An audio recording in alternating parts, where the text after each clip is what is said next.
Yep. Okay. We're live. Now that we're officially live, I'm almost done with my water, so I'm gonna go grab some more water. I'll be right back. Yeah. Okay. Alrighty. I think I have too many links. I'll say that.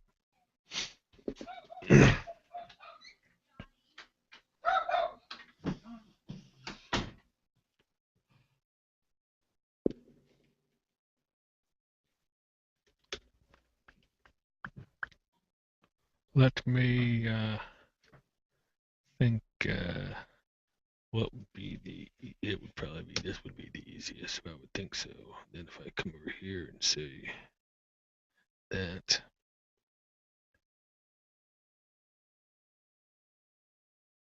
Well, no. Well, no, no. Oh, that's confusing. Door. Huh? Yeah. Shows you how much I know, don't you know? Yeah, shows you how much I know.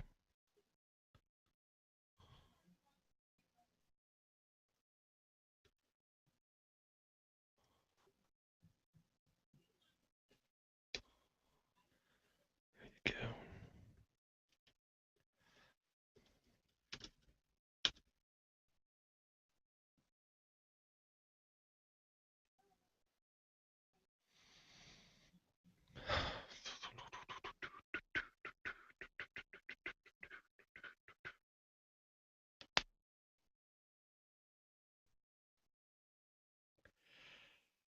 Oh my goodness. It's only Monday. It's only Monday.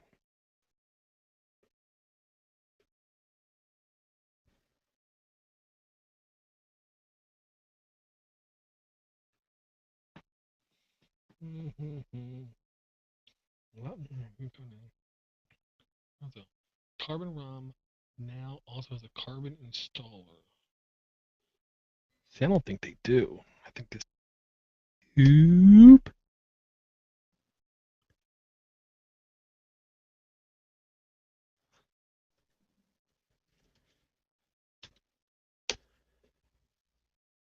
Oh man. See, because the only carbon I'm seeing.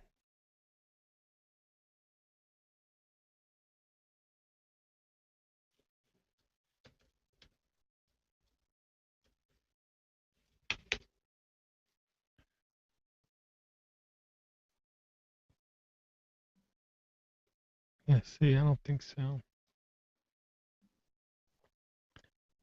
Whoop, up, up, up.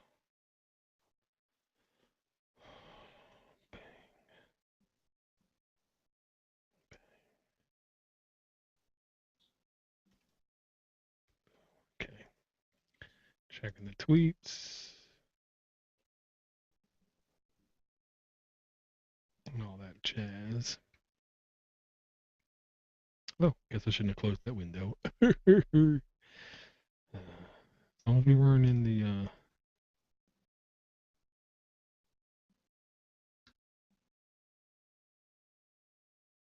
doing the actual show, I guess it's all good.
Up, up, up, up, up, up. Any second now.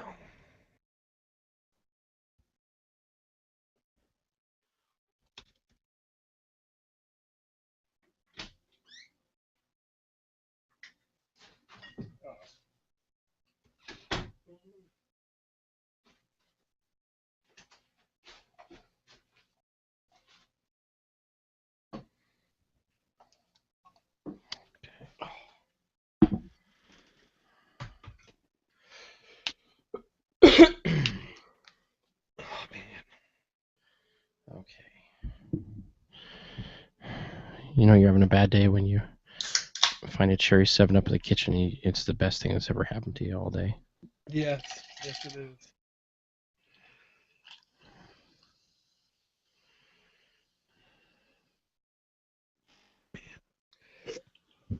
Where were you earlier to calm my tummy? Okay.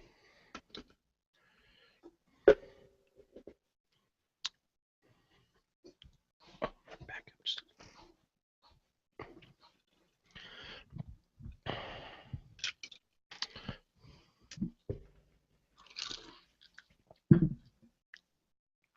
Okay. Okay. I'm all good. Make sure that's silenced.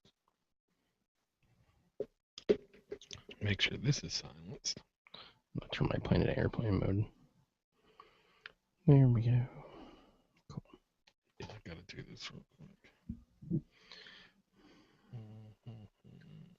Well, I'm really happy for your resurrection. Yeah, but he can't explain it still. Doesn't matter, right? Well, to him it does. To Well, me, sure. it Well, doesn't. yeah.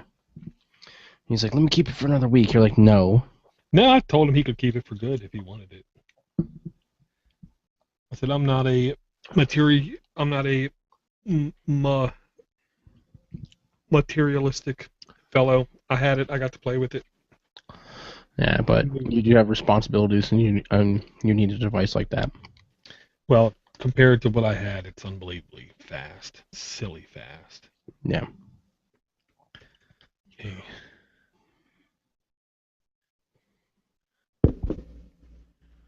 Adjust my volume.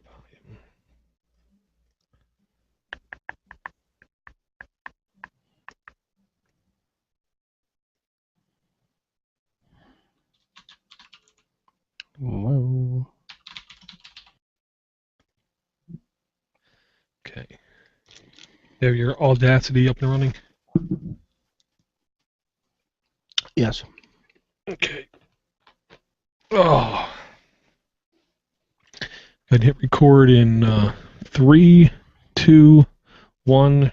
Record. Check, check, check, check, check. Mic taps are working.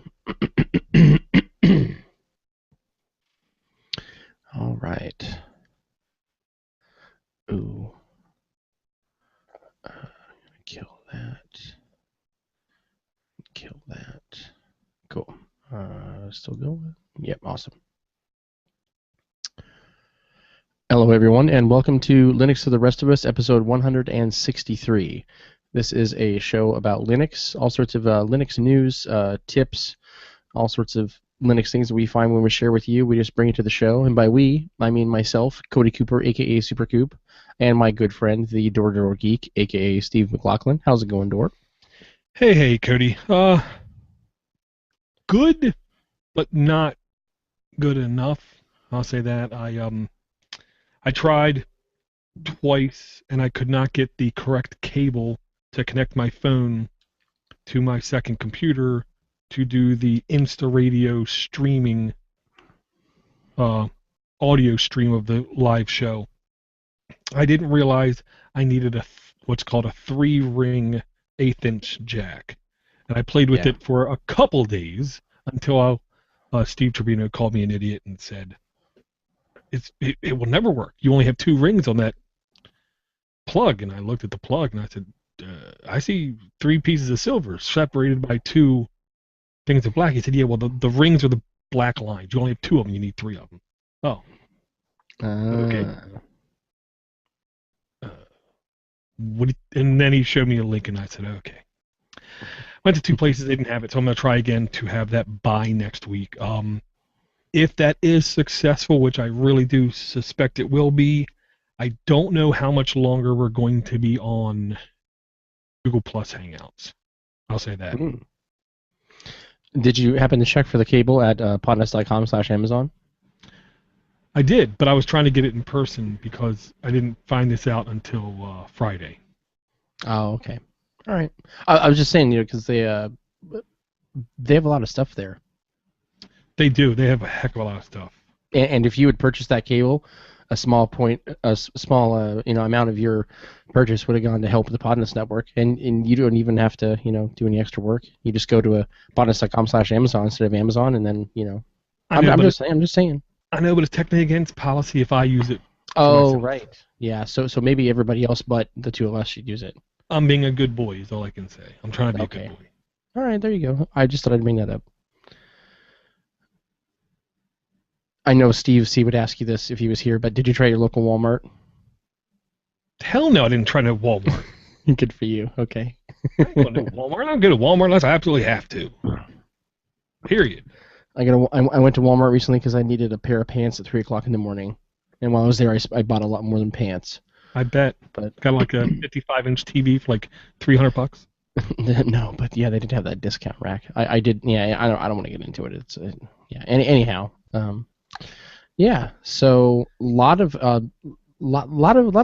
cool little stories popped up this morning in all my feeds, and I was kind of serendipitous that they happened to just happen today, so we could bring them onto the show. If you say so, I'm completely blind because I'm always so far behind in my RSS feeds. I never look at the dates of what I'm clicking on. So what I'm clicking on could be from this morning, or it could be from 3 months ago. Maybe. Just to show you how much I'm attuned to what's going on. I kind of glanced at the first couple of pages really quick because if you get a day or two behind or like a week behind like I was recently, you can go back and start to bookmark and pocket stuff, but man, just clear the chute, move on. Yeah, absolutely. I will say one of the first thing I wanted to mention, of course, is thinkpenguin.com coupon codes. I know I have one email in my inbox I've got to get to send him a coupon code, but I have plenty of more coupon codes.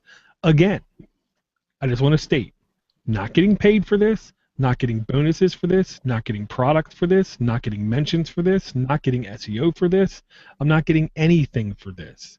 Anything. Unlike a huge majority of the other shows out there that only seem to highlight someone in this type of manner when money's changing hands, I try to support those who support the community in general, not just my own bank account. Chris over at Think Penguin, I think, is doing a stellar job, and it needs to be recognized. And to be quite honest, the easiest way to show him recognition is to give him money. I am currently saving up money in the Podnest bank account because I really would like to buy one of his computers. I'm not sure if it's going to be a laptop or a desktop, but I'm pretty sure it's going to be one of them here soon. And you betcha I'm going to use a Podnuts coupon code for that. So if you want to look at Think Penguin, give him a shot, save a little bit of money, and just let him know that Podnuts is supporting him. Email me, podcast@Linux for the rest of us, and I'll be happy to ship you one of those coupon codes. There you go. And in the meantime, go to thinkpenguin.com and check out their large selection of computers, whether they be mobile or desktop editions or the micro desktops, which are also the ones I was interested in. So yeah, very, very good company, doing a lot of good for the community, and we're glad to help our listeners find their products and potentially hook them up with a good deal to get a new machine. Yes, and I will say today's show is quite normal as far as this show goes, and what I mean by that is A, we're never normal, but B, it's all over the place. It's all over the place. But we've had a heck of a lot of Raspberry Pi stuff. And here's the thing, it's been out for well over a year. Well over a year for a product that people said is too underpowered, it's too this, it's too that, and gave all kinds of excuses on why it wouldn't be successful and why it's stupid. I've heard many people just claim how stupid it is and how pointless it is. Only hobbyists will buy it. It'll never hit mainstream. Yada yada yada. Yeah. Exactly. And fine, if that's what they want to believe, fine. But there's no doubt in my mind, if I had a entrepreneurial spirit, and I had time on my hands, you betcha I'd be selling the Raspberry Pi in a enclosed case with customized software on it, performing a specific task, selling it as a appliance. And there's little doubt in my mind there are plenty of people already doing that all across the world. So most of the links on tonight's show is going to be Raspberry Pi focused, even though it's old, it's small, it's pointless, it's useless, it's underpowered, it's weak, all this kind of malarkey, baloney, if you will. Hogwash, foolishness. Boulder Dash. Well, yeah, no, you beat me to it. It's a good board game, too. Yeah, it is. I want to say I learned that. I learned the true meaning of that word from Penn and Teller BS, their series on Showtime. By the way, if you have not sat down and watched Penn and Teller, I implore you to get drunk or inebriated before you do. It just seems better when you do that. First link here is actually from Honky Magoo. Honky Magoo is one of those extremely cool guys who I've personally let down in the past. He let me know I let him down in the past, but he's still okay with me. And that's why he gets an extreme tip of the hat, because he really liked the show I was on with Tracy Holtz called Pod Brewers, all about brewing beer and all the finer points about the history of beer, the chemistry of beer, all that kind of stuff. Keep talking. I know, but me and Tracy both moved on. I couldn't afford to keep up buying beers at that rate, so I'm drinking water right now. But Honky Magoo once in a while shoots me a really good link, and this is the kind of link that I love because he literally he like said in the email something to the effect of, "I'm sure you heard of this, but I found a good use for it." To which I clicked it and I said, "No, I never heard of this, dude." Me and him tried for months to get OwnCloud on the Raspberry Pi. That was easy, but to not get it to run slow and sluggish. Okay, we knew what our network speeds were. We knew what our throughput was. We knew what the syncing speed should have been. We never got close to that. And then when you hit the PHP web interface, it was extremely slow. So either the Raspberry Pi wasn't powerful enough to host OwnCloud, or more than likely, OwnCloud was not optimized for a super extremely thin server. That's the way I look at it. So he pinged me on this literally hours ago, so I haven't had a chance to play with it. But I will tell you this. I don't want to say he's a particular fellow, but there's no doubt in my mind he expects top-notch results when he tries something. That's why when he says this is working very good for him for months, there's no doubt in my mind it's going to go on my Raspberry Pi, and it's called Seafile. Seafile, and it's basically next generation open source cloud storage that you can self-host. Once I saw self-hosted servers, done. I don't need to hear anything else. Time for me to try it. You can also get a Amazon EC2 instance of it very quickly and easily at ccloud.cc. They also have an open source edition and a professional edition. So they're very early making the point that we're going to have two different versions, which I'm very okay with. I will say that. I am very okay with it. The community edition does have a majority of all of the features, which I like. It isn't like it only has two features and the Pro has everything else. More than half of the features are available in the free version, and he stated everything he was wanting and needing to do, he could do with the free version. So, Honky giving this a thumbs up enables me to give it a go. But, well, first of all, yes, I second everything. And Honky's great. Great guy. He looks a little underfed. I'll say that. I'll be sure to hang with him next year, and we'll go sandwich shopping. But he's pretty tall too. Maybe it's just more of a perspective thing based on my poor vision. But anyway, yeah, the free as is a full gig of storage, 5 gigs a month traffic, and then no limit as far as number of group members. But the up from that, $10 a month, you go to 100 gigs of storage and 50 gigs worth of traffic. So $10 a month, especially if you're considering doing a lot with this, or maybe having a small team to share this. I mean, that's just that's peanuts basically. So yeah. Yeah, those cool. prices seem very fair, and I think more importantly to a lot of people, competitive for what you're getting. I'll say that. Exactly. Yeah. And I'll state, I don't care if this is a fork of OwnCloud, because I mean it's good. I'm still going to play with it. I'm still going to try it. The beautiful thing, even if it is a fork, I'll say, which I don't think it is, but even if it is a fork, that's life. May the better man win. Ding, ding, ding. Round one. Go at it. Mm-hmm. Because I think there's plenty of room in this space, to be honest, for both of them to survive and be around. I guess it was the last episode I brought a link about OwnCloud and the founder. I'm not sure. Because I know I had it bookmarked. Yeah, was that one or the one before? Okay. Okay, then in that case, we had big news today with the Raspberry Pi itself. Oh, yes. We've actually seen four different Raspberry Pis. Today was the fourth one was announced. First, you had the one with 256 megs of RAM. Then you had the one with 512. The 512 came with and without Wi-Fi, the two different versions.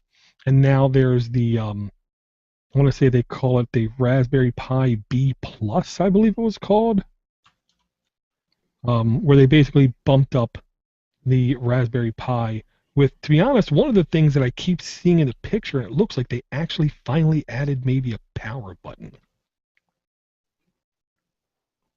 Really? Because I keep seeing a black dot on what looks like the same side as the HDMI port.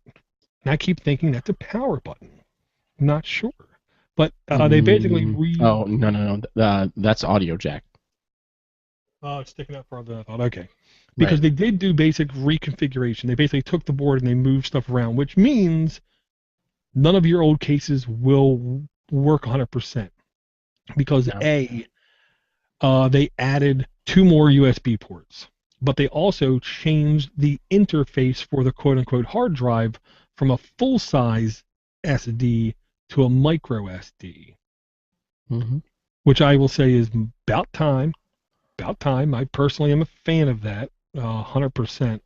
And I will say, I think they also moved the placement of the power plug too. So whole new cases, that's fine. Just another chance to support other companies making cases. And yeah, this is the B plus. More USB ports. They've improved the hot plug and overcurrent performance of the GPIO. Sure, yeah. Period. It's an upgrade. If you didn't get a Raspberry Pi, or one of the things that was making you hold back was the fact that it only had 2 USB ports on board, well, you no longer have that excuse. Jump on it. Yeah, I mean, you could always get a powered hub and do that anyway. But I must say that right out of the box, I mean, here's the thing, and I don't know if you mentioned this already. I mean, obviously, all the tweaks here were for very good reasons. Some aesthetic, some function, especially the USB ports and the micro USB slot. It also has 4 mounting holes now instead of 2, so it'll be more stable if you're actually utilizing all 4 holes to mount it onto or inside of something. But yeah, having having the extra USB ports, it really does make it a full-blown computer, because now you can do keyboard, mouse, external drive, and Wi-Fi adapter on one device without having to shell out any more money. Right. And speaking of money, it's still only $35 US. Thank you. I knew I was getting some. I knew I was getting some key part of it. Same friggin' price. Okay. Yes. This is why I like the Raspberry Pi organization. Period. I don't care if the guy behind it has connections or he's in part of a company that does closed source stuff. This he's doing right. This is obviously not a profit motivated endeavor, because the first chance he got, he would have been jacking the price. He's not. He's keeping it conservative. I can't say it enough. I think it's painfully obvious this guy wants to do what's good, not what's good for his bank account per se. Or directly. I'll say that. So yeah, I'm probably going to get one, but only after I find a good case, because I'm not going to lie.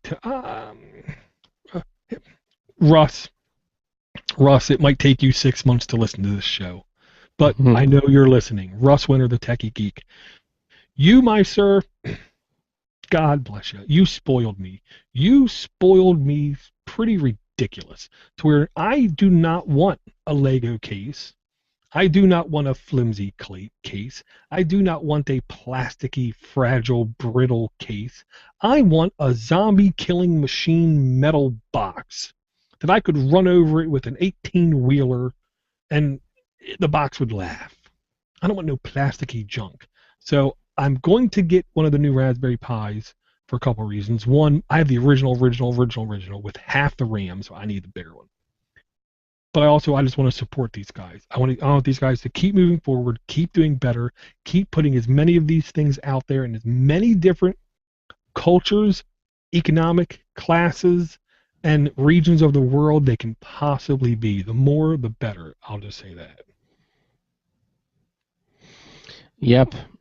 Lots of good cases existing for the first two models anyhow. I mean, lots of really good the super protective ones, much like the one that we were alluding to, and then schematics for paper and or like poster board or cardboard ones.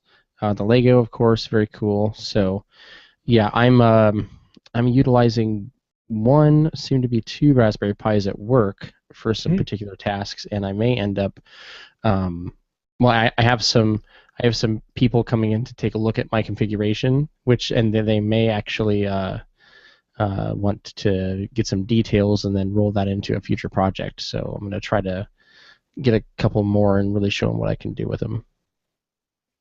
Yeah, my logic is they're perfect appliance devices, one-off appliance devices. Yeah, and the case that we got was from Cook Tech Inc. If you just go on eBay and search for COOKTECHINC, you'll see, can't miss it, metal case. Whenever they mention the gauge metal, since I don't understand any of that, I think that's pretty thick. Because if you're going to mention it, it's pretty thick. If it's pretty thin, you're not going to mention the gauge, because then the people who know will avoid you. So they're easy enough to find. There'll definitely be a link for that in the show. But I will say I saw another case, and for some reason my Google thought I said okay Google. There's another case I stumbled across that made me, I want to, I would love to be Carpenter-like in talents and abilities, because I would make this thing, but I'm not, so I can't. But I would pay someone else to do this over at Instructables.com. If you don't know Instructables.com, think of it as Etsy for computer people and hackers, where you can they tell you step by step on how to do things. There's more than a couple things on the site that are just dumb and useless and worthless and not worth your time, but there's more than a couple fantastic fantastic gems that you can make, and they give you all of the layouts, step-by-steps, and everything else. And this one's called the Raspberry Pi Pirate Box. This is a 21-step or 21-page how-to. I heavily encourage you go to like Bug Me Not or something and get a login credential if you want. Just log in and look at all the steps it wants to get the PDF, because you don't want to literally click next through 21 steps. But I think personally, this is a pretty dang cool box. And near the end, they tell you the step-by-step commands to type in to get yourself a light HTTP server running on it, and some kind of a chat room. I want to say it's a Jabber chat room, but I can't remember. So not only do they tell you how to make an epic-looking case called the Pirate Box with nice skull and crossbones on it, but custom LEDs inside, and then they give you the links to all the software and all the commands you have to type in order to get the software up and running. This is a labor of love, is all I can say. Oh, yeah. This does look very cool. And, yeah, and here's the thing, too. When you think of Raspberry Pi case, traditionally, most people think, oh, a case for the Raspberry Pi, meaning just enough size and dimension to cover the Pi itself. But then you get stuff like this, and some cases made that will, like they have cases that accommodate a space for you to slide the little the camera attachment into and make it into like a cool little camera box. You know, we've seen there was that Raspberry Pi with the phone, and then the Raspberry Pi, the little micro laptop thing. So yeah, very, very cool to see something. And this too, this looks beefy, you know, a little more hefty than just a tiny little plastic deal. So yeah, very, very cool.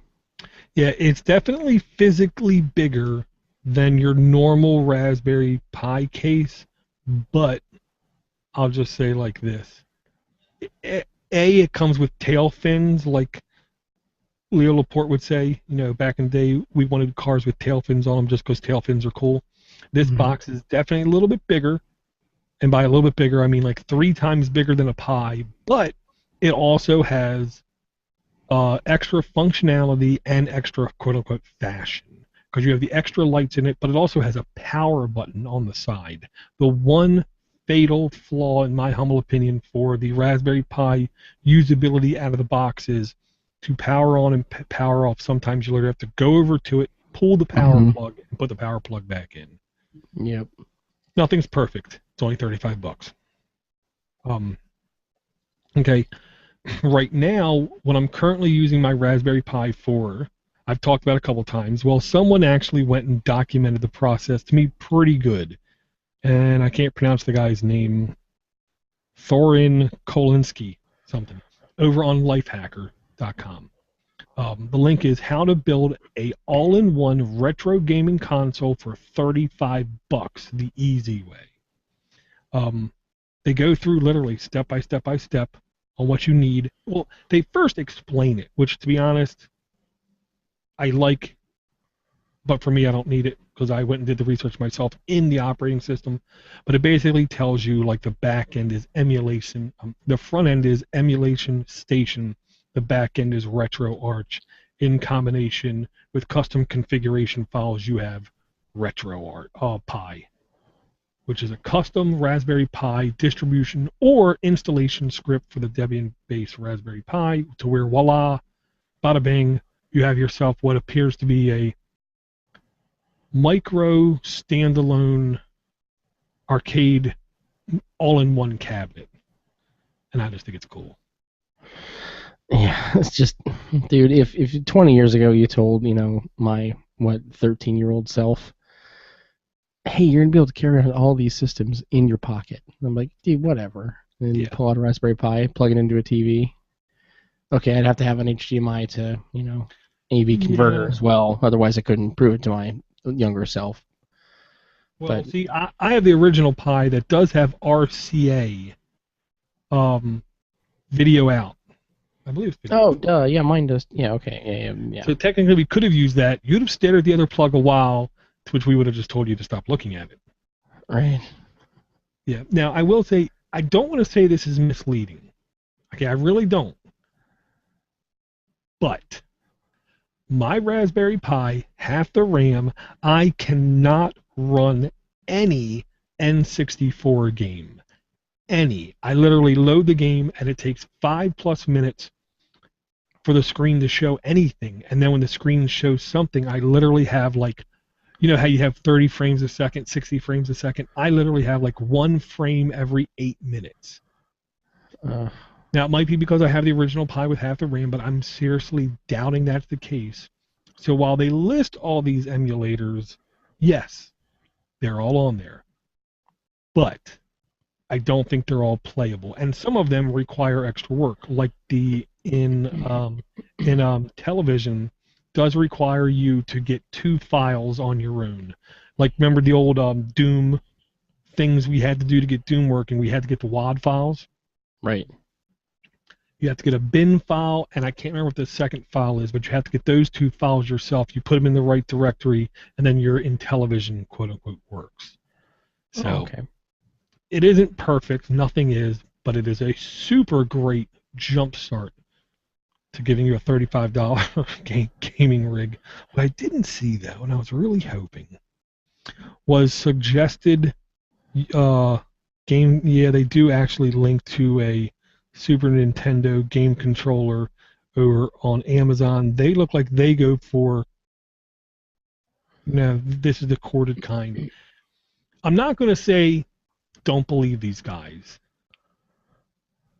but I know a couple people who bought Super Nintendo USB game controllers off of Amazon.com, and they hate them. They say how bad they are. I bought a couple of these myself. I'll give you a little micro review. When we had Chad Wallenberg on from milesofgaming.com. Right. Oh God, the server show. Good bad. I almost asked. Okay. I was going to let you have to dry too. No, I almost asked, what's the name of our server show again? I literally did anyway. Okay. Nice. Yeah. Anyway, I'm anything. If anything, I'm totally honest. But I try to listen to that show, man, and my eyes just start. I start crying. It hurts my brain so much. And now you know how I feel. Because it's so packed with good information. Yeah, I know. It's so far above my head, I barely can. I'm like, it's good with my fingertips barely holding on. And that's just because of the good content in the show. It's not because it's boring. It's fantastic. And Chad's a great guy. But anyway, he has this other podcast called Miles of Gaming. He talks about gaming with his son, Miles. Very appropriate. And when we had him on here last, he suggested that we buy these if we were to try USB gaming with a controller. And I will say that these are made by Tomy. It's a $9 and change, like $9.25 for these. It's the exact same physical shape as the original Super Nintendo Entertainment System controller.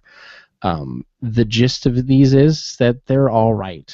They're super light. I mean, if you've ever held an SNES controller, you have an expected weight of it.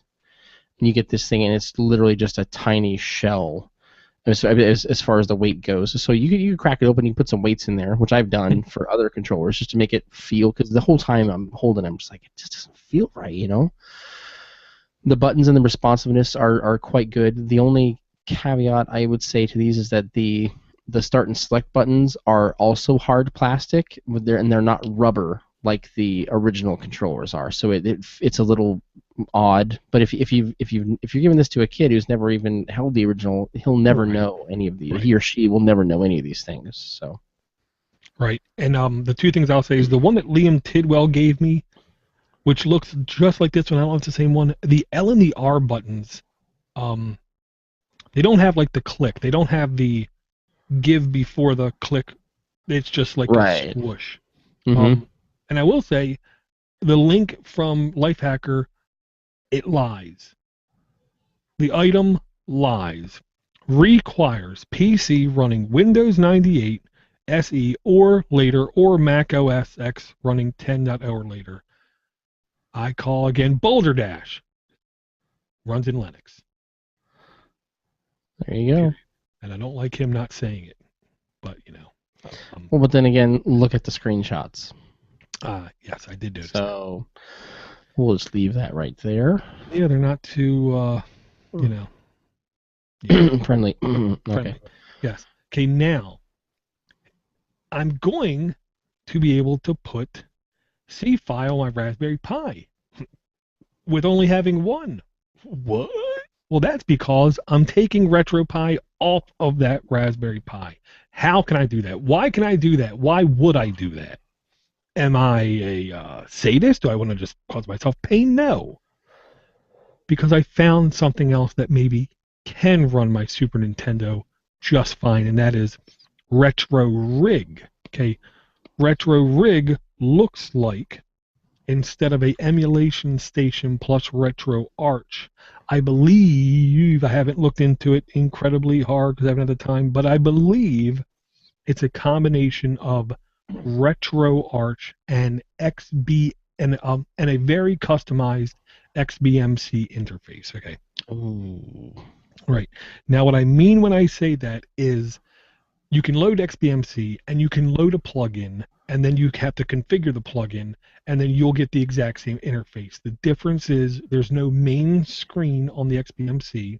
It's just drops you right into the games, and I believe it does automatic scanning of the game ROMs, but also, just like in RetroPie, there is a script file you can run that will give you a ncurses DOS type interface to where you can very easily enable or disable SSH, enable or disable Samba sharing, enable or disable the game pads and all this kind of stuff, but it's geared for a x86 computer. So you can put this on a full functioning desktop computer. Now they are showing it running on Ubuntu 14.04, the YouTube video, I'm going to put the link in. But I also believe this is not 32-bit compatible. I believe this is only 64-bit compatible. So this is one reason I've been using computers for all these years. This is the first genuine bona fide reason I have to run a 64-bit operating system. I'll say it. I don't care. You can do it, man. Come on. I will. But I'm going to put this on the Intel NUC that I have. Intel NUC, smaller form factor, just like the Think Penguin microcomputer, same exact form factor, microcomputer, not completely quiet, but quieter than a full desktop computer. Small form factor, not bright, fancy, crazy lights, not crazy, weird shape and design, but a box I could easily put up on top of the television set, walk up and go bang, hit power button, and then connect my Bluetooth PS3 controller up to it, and then hopefully play some Super Nintendo on the TV when the wife is in bed or at work and the kids are asleep or in school. Because any other time, I don't have any control over the TV set. Mm. And I got no problem admitting that. But so there's going to be 3 links for the Retro Rig in the notes. One is to the YouTube video. One is to the LibraGeek.org homepage. And then one is to the GitHub repo. If you go to that GitHub repo page, tab down a couple times, they give you full instructions on how to get this installed on Ubuntu 14.04. Now, I will say, if you decide to keep the Unity interface, I cannot encourage you enough. Go to Unity, hit the Windows key, APPE, go down to a appearance, and make sure you hide the Unity bar, or else you're going to have the ugly Unity bar sticking out like a sore thumb when you're in the XBMC interface. I'm just saying, that's me. I personally would hide that. And once the XBMC interface loads, you can use your gamepad to do all the controlling through the screen and picking the game and playing the game. Very cool. Yeah, man, I cannot wait to dig into this some more. Okay. Yeah, just really quick to Citizen X Barb in the chat room. Why am I shunning 64-bit? And my reply is, why not? Why is it needed? I have multiple computers with 32-bit OSs, which can utilize up to 82 or 84 gigabytes of RAM I'm not doing insane cipher block chaining calculations of man on the moon to the next 5 stars out kind of thing. I'm doing normal everyday desktop things. The advantage to 64-bit over 32-bit is immeasurable for the most case, and you lose out, in fact, because there's at least historically more 32-bit geared software than 64-bit software. I know that tide is shifting and changing and turning, so I know it's inevitable, but right now it's still not a must. So I don't option for it. It just seems to cause more problems. Okay. Now, I'm a big fan of OwnCloud, and I liked how they're putting stuff out there and explaining how and why they do what they do. Well, the guys from Docker did the same thing, okay? If people out there don't know about GigaOM, I cannot encourage you guys enough. Ohm Malik was a guy who's been around forever, okay? He knows more about the industry of computing, whether it's ISP, fiber stuff, hardware stuff, software stuff, enterprise stuff, entrepreneur stuff, whatever. He knows a little bit about everything, if not a lot about everything. He built this network called GigaOM. Some of the best and smartest stuff I've seen have been on that site. They try to do a good job, and I think they're learning all from him on how to do stuff. Well, there's an article over on GigaOM called How Docker is Trying to Avoid the Dreaded Fork and Getting Ahead of Itself Again. And I read that headline and I said, what do you mean again? Yeah. So I click the link and I scroll and I see text, and I scroll a little bit more and I see text, and I scroll a little bit more and I see text, and my head starts to hurt a little bit.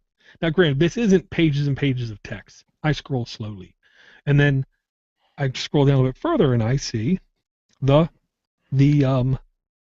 structure show. What? The structure show. Then I look a little bit more. GigaOM hosts not only news articles but podcasts, and one of the podcasts is called The Structure Show, where they basically sit down with developers and CIOs and entrepreneurs and they talk about business. So I found another podcast to subscribe to, and to be honest, I don't mind supporting GigaOM. I personally like O'Malley and I like what he does. So I immediately subscribed, downloaded, listened to the show. He gives some very interesting insight, I will say that, to the origins of Docker, how it's evolved so far, where he sees it going, and how they're trying to do it at a very methodical pace. They're trying to not let things get out of hand, which I think is hard to do, but I think these guys are doing it right so far, at least. Well, good. Yeah, I've been floated links to that site every now and then, but I didn't know they hosted podcasts either. Yeah, that was a great find, and I'll say I'm happy to see the guy behind Docker has a beard. That's a plus. I'm just saying, he has a beard.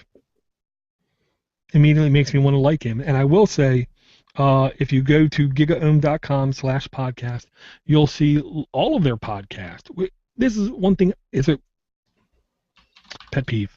What I don't like is the fact that they at least make it look like, I haven't tried, to go to gigaom.com/thestructureshow.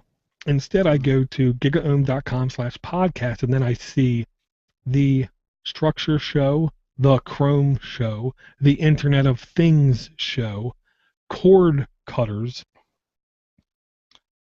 So I subscribe to a couple GigaOM podcasts.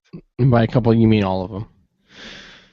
Not the Cord Cutters, because it looks like a video-only show. But yes, I did.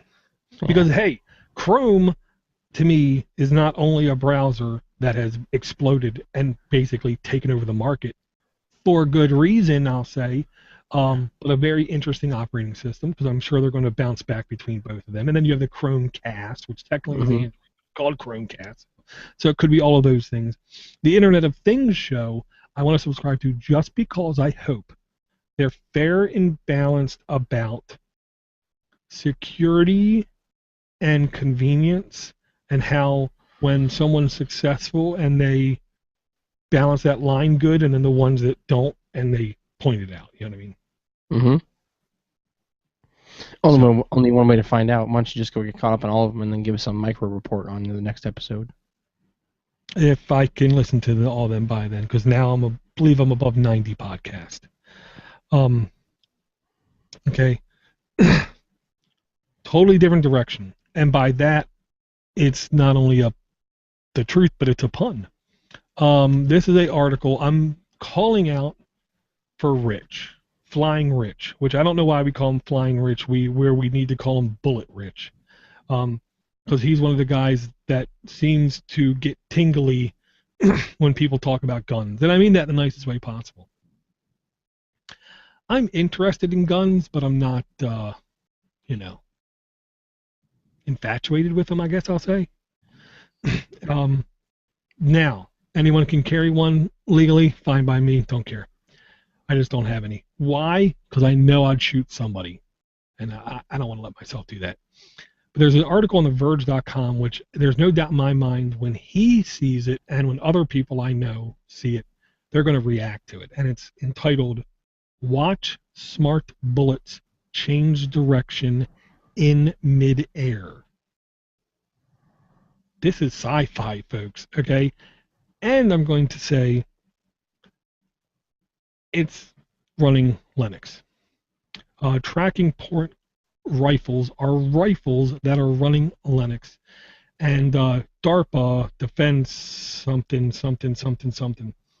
is investing time, research, money, resources into Exacto, EXACTO, extremely accurate task ordnance.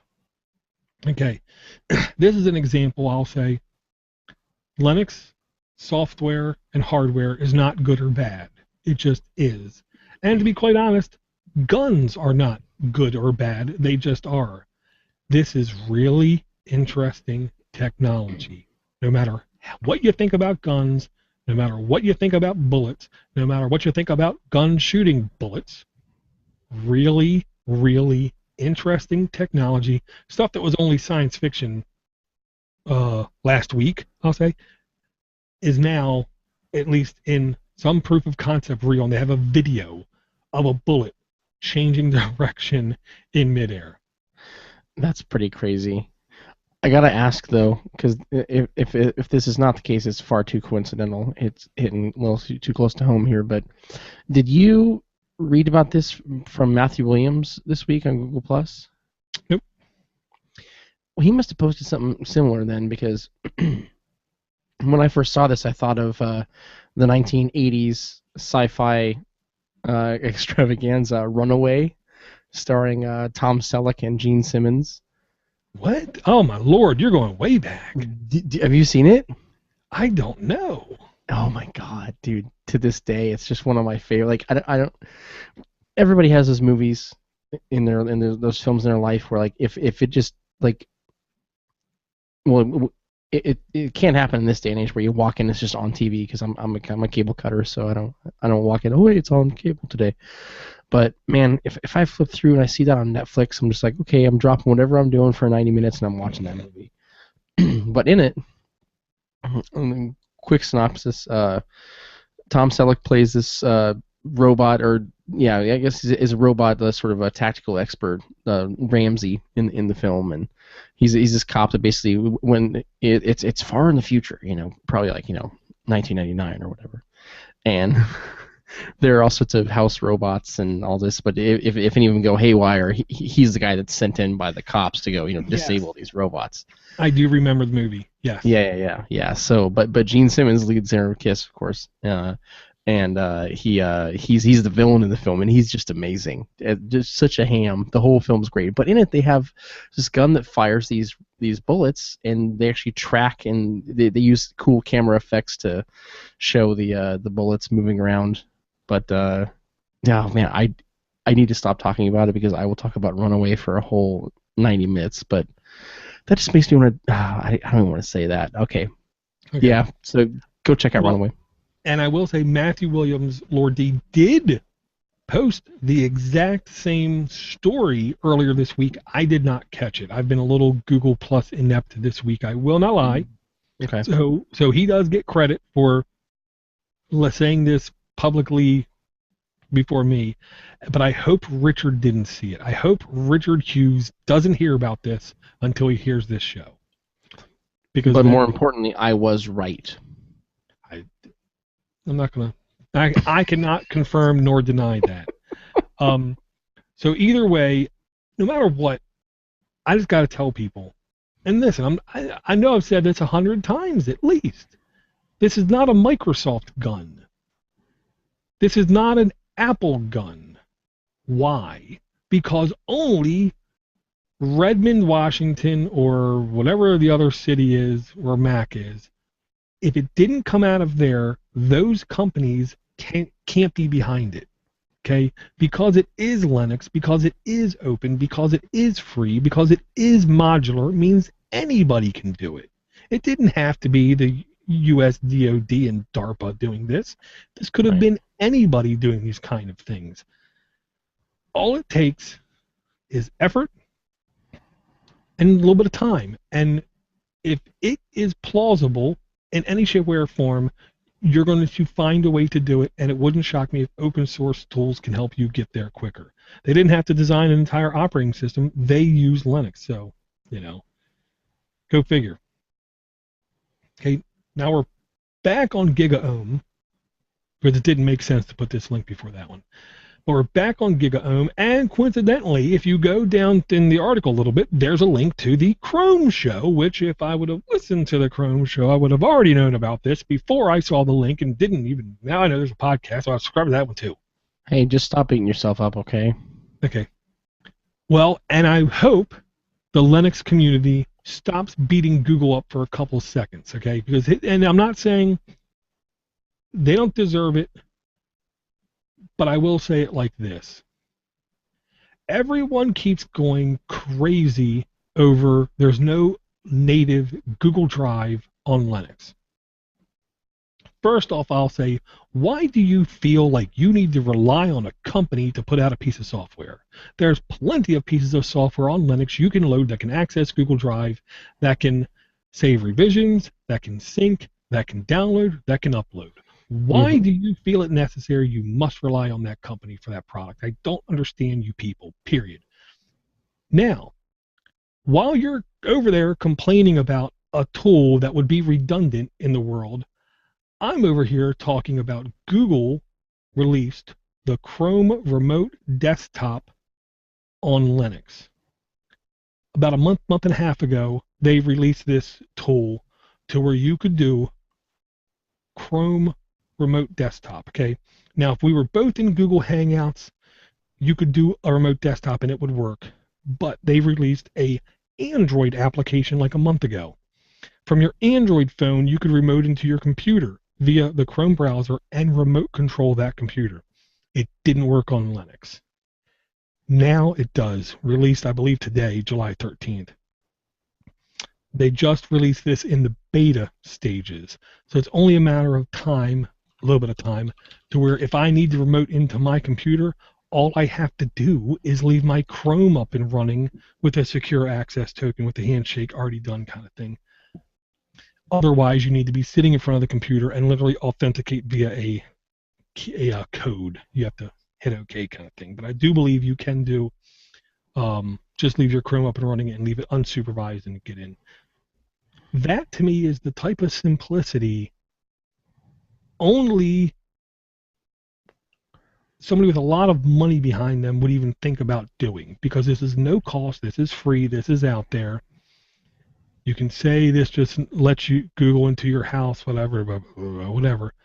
Chrome is already the most popular browser, period. I already use it in certain computers. So now if I can take advantage of this on my Google phone to my Chrome browser on my desktop, makes me happy. Yeah, totally. Yeah, it's in Yeah, beta support, but you should be able to access it. I will say that. Um, I'll definitely give it a try. yeah, and in the podcast, the guy explains how he can access his Raspberry Pi. So basically, he gets Chrome on his Raspberry Pi, and then he can remote into it from over the internet. That's just cool. There you go. That's awesome. Yeah. Okay. Last thing I wanted to mention, I didn't. Okay. I don't read a lot. Everyone knows that. Oh But I yeah. also don't read a lot of comics, kind of thing, of any kind. I'm more probable of reading a flow chart, a logical diagram, or something that can help me better understand something than I am web comics. But I saw this, and I will say it piqued my interest. A guy named David Revoy, Revoi, on Google Plus, link in the notes, announced he's going to do a open source web comic. And I just literally stopped and said, "What? An open source web comic? How? What? What would make?" And I couldn't even truly comprehend what would make it an open source web comic.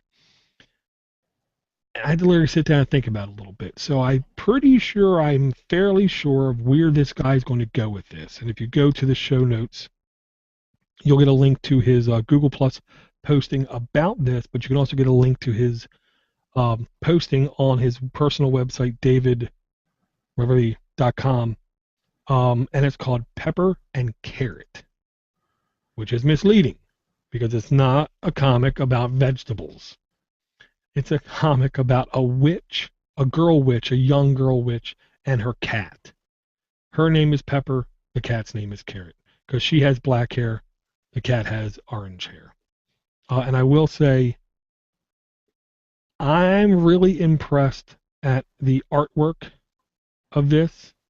I don't know how long it took them to do. I don't know how much we're going to be able to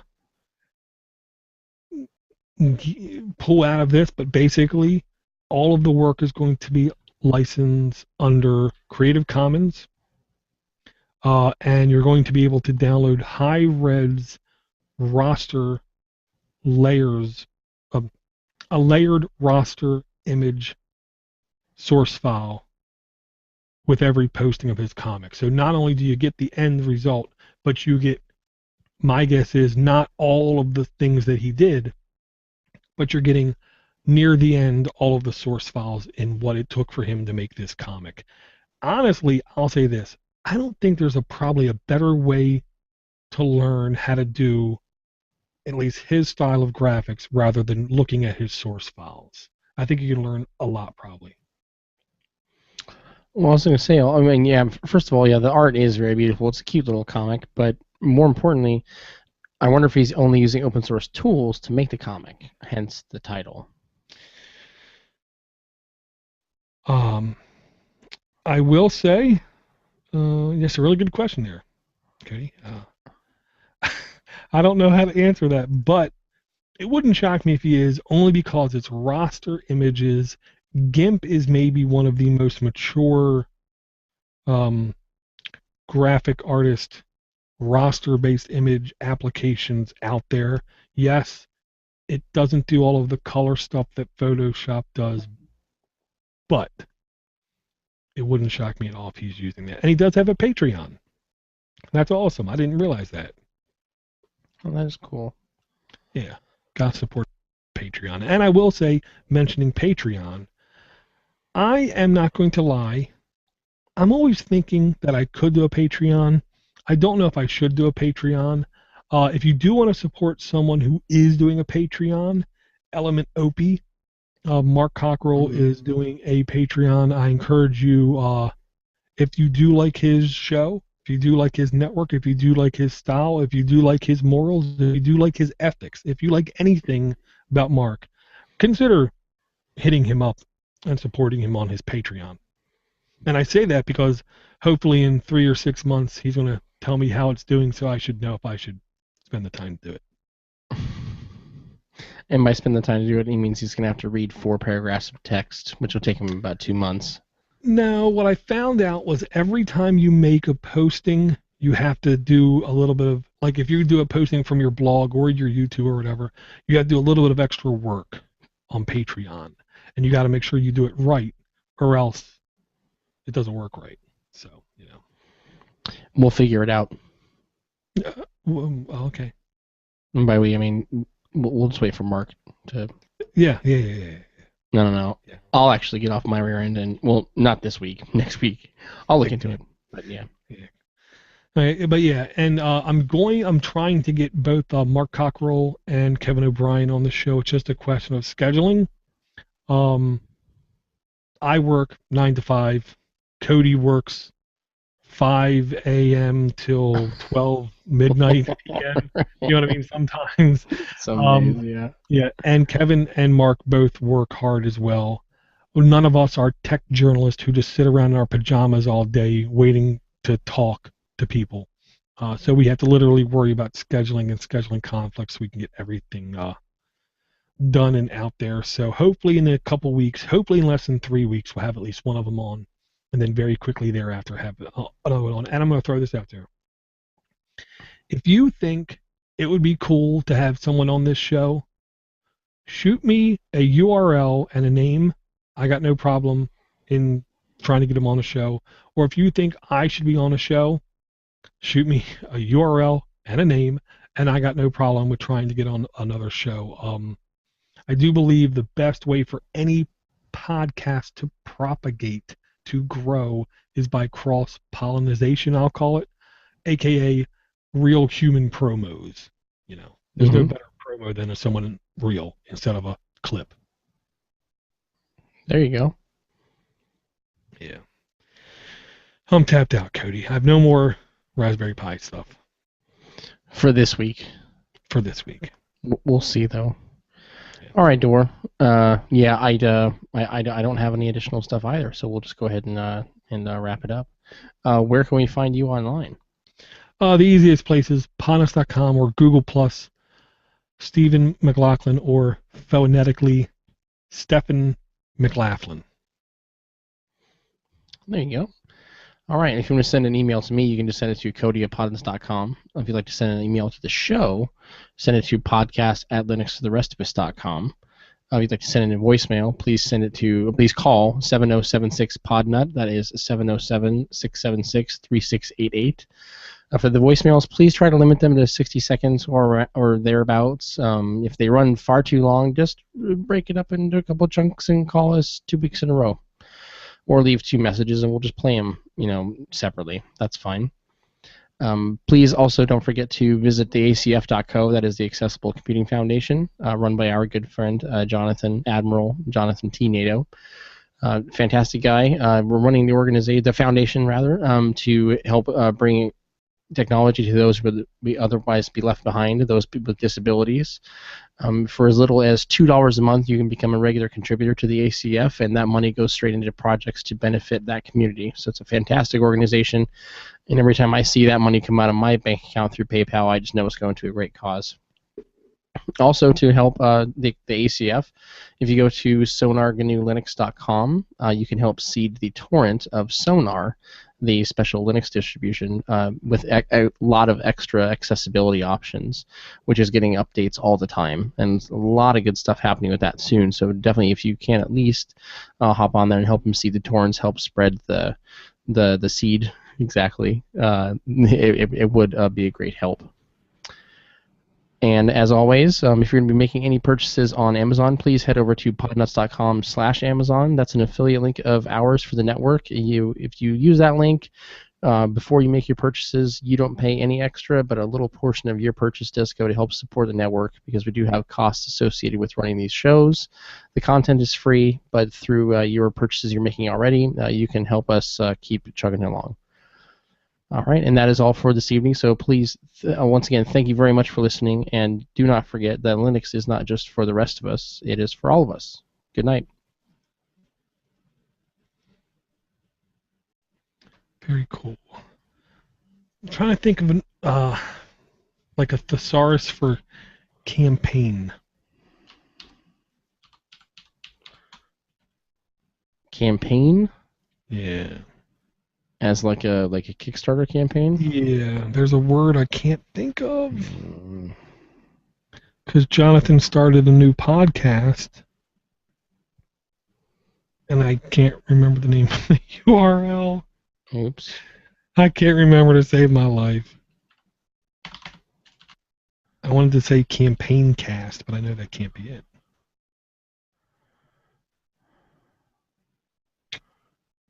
Well, where can I get a link? From my head, if I could remember what the damn thing is called. Well, where did you read it, or did you just hear it in a I Voxer didn't. message from him? He said it to me in a Voxer message. So is he not posting links at the ACF or at Sonar? I think he's going to have it separate from the ACF. Ooh.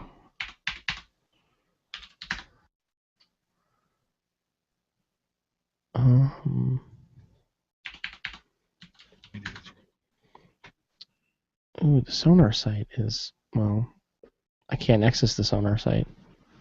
Yeah, he had some issues. Oh, no, okay. It was a HostGator issue, and considering he pays them money, he's been on the phone with them a lot to get them to fix it. Nothing's perfect. Well, you tell me to call him, I'll get it fixed. Yeah. Oh, I'm gonna. Okay, guys, if you want to see what I got set up, just give me a minute. I'm trying to remember what it's called. Go through the alphabet slowly in your head. No, I'm trying to think. It's like campaign funding cast.tk. I know it's a .tk. It's not fundraising cast? It might be. Did he send it to you in a Voxer? Just go find the message in your Voxer chat. I don't know when he said that. Okay. Unlike, I'll just say, unlike you, Cody, I have a hell of a lot of Voxer messages per day, kind of thing. Or you could say, unlike me, you don't have a good memory. Well, no. Unlike you, also, I spend way too much time every day in Voxer. Right. I mean, way too much time. Well, all the chats that were super busy, I've left them just because I don't have the time to listen anymore. Yeah.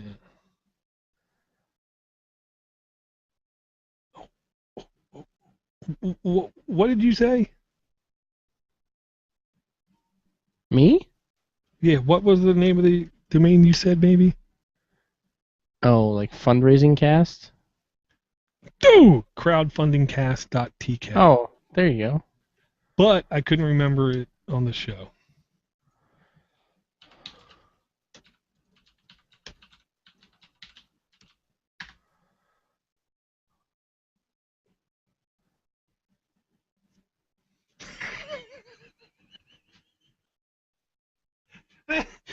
Martin in the chat. Door, crowdfunding cast. Thank you, Martin.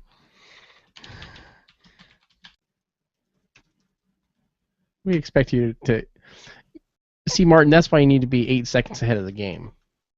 That's when time delay just really hurts you. Okay, I'm going to put a link. I'm going to put a link in here in the chat. Peg and whoever else was asking about my setup. This is basically the setup I have.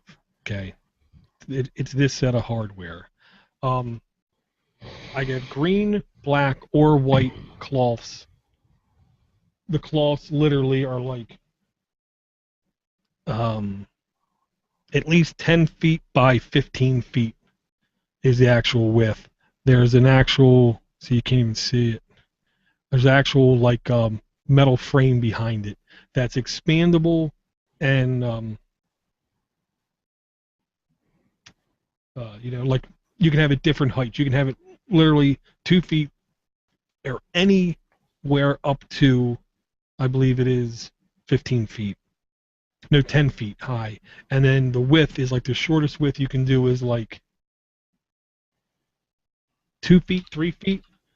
There's three different pieces, I'll say. So I'll say it's 15 feet. So I'll say 5 feet, 5 feet, or 5 feet. So you can have 5, 10, or 15 feet wide. The lights I have are essentially big bulbs with big umbrellas in front of some of them. I have a very limited space. I got 3 lights, where in that kit I posted only has 2 lights. I want to say I did pay about $120 for it. I got a carrying case, the big frame, 3 cloths, black, white, and red. I will say, because of the amount of the background to the amount of me, if I do the white, I don't look Irish. I look olive skinned, like Italian. You know what I'm saying? Mm-hmm. If I use the black behind me, I look like a ghost. I look even paler than I actually am, which is already way too pale.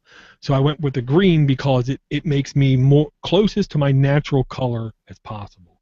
You know what I mean? It tries to put out. The light stands, I can tell you, I don't need anything any sturdier than that. I can literally bang them. I can literally bang these things and they don't fall over. The legs can go inverted or you push it through and they can actually go to a really crazy good, like 3-foot base. They're really dynamic and changeable. And the lights go as far down as 2.5 feet up as high as like 6.5, 7 feet. And these bulbs are huge.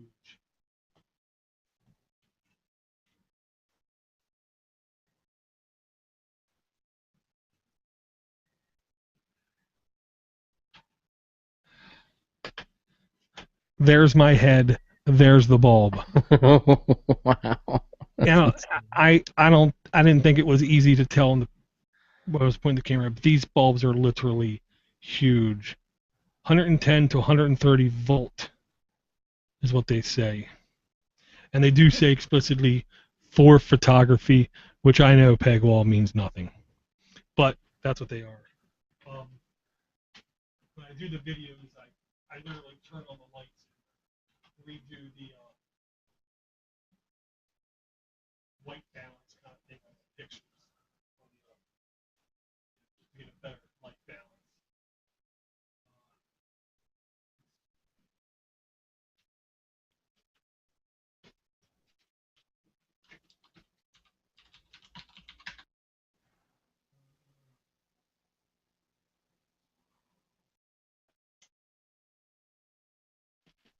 If I turn them all on,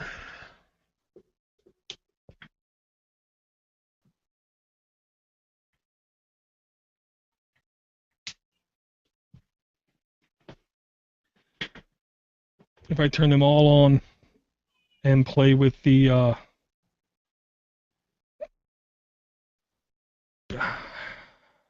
remember what it's called. I can make the back literally from end to end one perfectly solid color. Then in post, if I use KDN Live, I can do genuine green screen effects. Mm-hmm. To where you will see a little bit right around the border of my hat. The worst place though is like right here on my glasses, because you see some green right there, and it reflects. So I would literally have to get like buffed glasses and not glossy kind of thing. Matte finish. Yeah. Matte finished in order to be, broadcaster approved.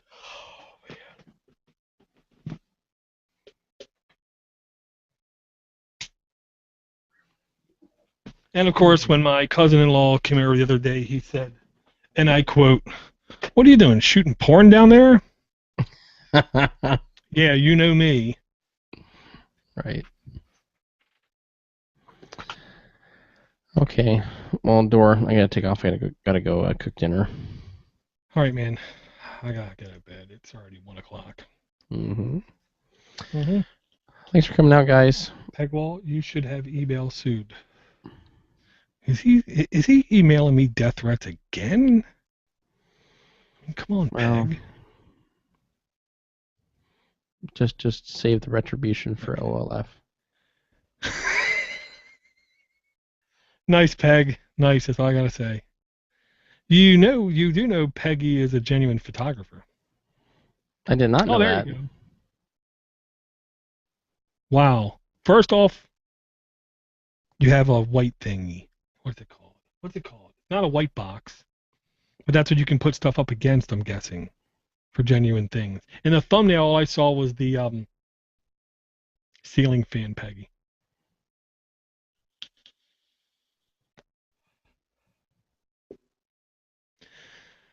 All right, guys. Yeah, I gotta go to bed. I'm tired. All right, Cody. You cook something good, man. I'm gonna make some tacos. Oh, I love tacos. Me too. I had Bomb. tacos today for lunch. I'm fat. I need more tacos. Okay. All right, man. See ya.